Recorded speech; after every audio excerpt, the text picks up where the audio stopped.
How to export account statement on Binance.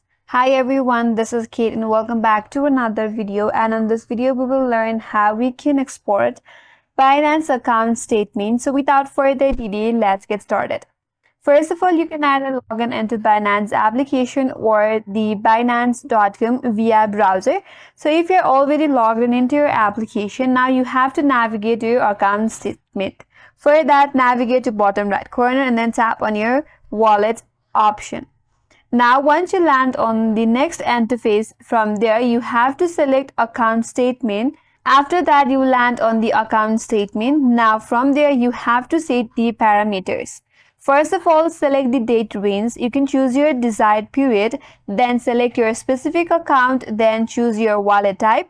Now select the currency for the valuation such as BTC or USDT. After that, tap on search to generate the statement. After the statement is generated, now all you got to do is tap on export, then select the format option whether you want to download the statements as PDF or as an image.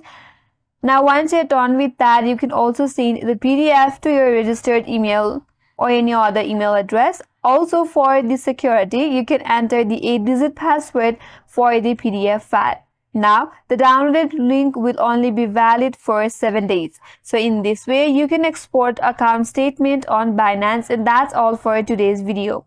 Hope this video was helpful, and if you're new to our channel, consider subscribing. Thanks for watching and stay tuned for more videos.